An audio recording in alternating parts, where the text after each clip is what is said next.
कहते हैं ना कि झूठ भी कभी सच हो जाता है, कुछ ऐसा ही हुआ हमारे साथ। आपको इस ब्लॉग में पूरा देखना होगा, तब समझ में आएगा। लास्ट से आप बने रहो और देखो कि आखिर ऐसा क्या हुआ, आपको भी एक सीख मिलने वाला है। तो गाइस, जैसा कि मैंने राधिका को आज जिद कर मैं गाड़ी में घूमूंगी, मुझे बाहर जाना है, मगर हमने बोला कि ठीक है तुम अपनी गाड़ी में घूम लो। मगर कहाँ भाई, बच्चे को इतना बेवकूफ बनाना तो आसान है ही नहीं।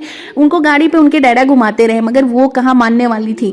इतना अच्छा मौसम हो रखा था कि बस आज मन कर रहा था घर से बाहर नहीं, बस घर में बैठो और पकौड़ियाँ खाओ, क्योंकि बारिश भी हो रही थी। वाह, क्या ही मौसम बना हुआ था यार। मगर राधिका का मुंह देख सकते हो आप कि किस तरह से बनाया हुआ था कि नहीं आज मुझे नहीं ले गई तो आज तो घर में बहुत आंदोलन होगा।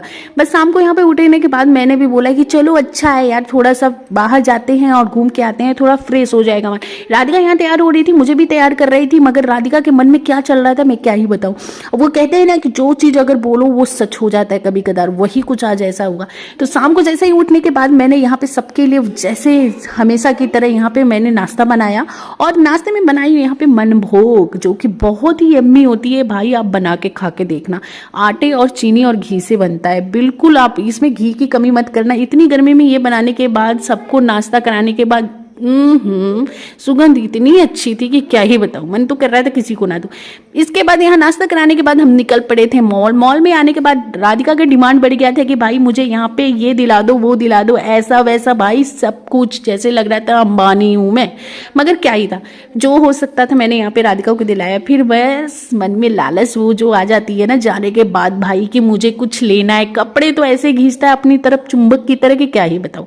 आने के बाद मैंने यहाँ पे एक एक करके कपड़े देखना शुरू कर दिया। एक से बढ़ के एक कलेक्शन थे, मगर ऑफर कुछ भी नहीं था। मगर ये कुर्ती तो मेरे मन में भागे एक नजर में, बस मुझे इसे लेना है। जैसे ही मैं घर की तरफ निकलने लगी मार्केट के बाद गाइस, वैसे ही मेरे साथ कांड हो गया। जैसा कि आपको बता दूं, घर निकलते निकलते बज गए 10:30 और रात को अकेली सड़क पे हम और मेरी बिटिया दोनों भाई, देख सकते हो बिल्कुल सन्नाटा था, और कुछ गाड़ियां चल रही थी हाईवे पे जो स्पीड में, और हम फंस चुके थे। क्या हो गया था आप सबको मैं बताना चाहूंगी। यहाँ आने के बाद हमने भाई दुकान देखना शुरू किया, मगर कोई दुकान नहीं मिला। फाइनली मेरे हस्बैंड जी को कॉल कर दिया था, वो बस 15 मिनट में पहुंचने वाले थे। राधिका यहाँ रो रही थी। जैसे ही ये आए हम लोग की खुशी दुगीना हो गई।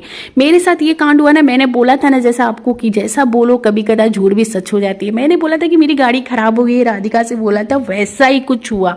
गाड़ी सच में खराब हो गई यार। हमारी जो गाड़ी की टायर है बिल्कुल अंदर से फट चुकी थी, ऊपर का लेयर बिल्कुल उस तरह से दिख रहा था। इतनी बुरी तरह से हम लोग फंस चुके थे, क्या बताएं। हम लोग दुकान के तलाश में निकले थे, मगर किनारे हमें एक दुकान दिखी जहाँ पे ये दुकान ओपन नहीं थी, बंद थी, मगर हम लोग टायर में हवा भर सकते थे। तो किसी तरह टायर भरे और हम लोग घर के लिए निकलते हैं।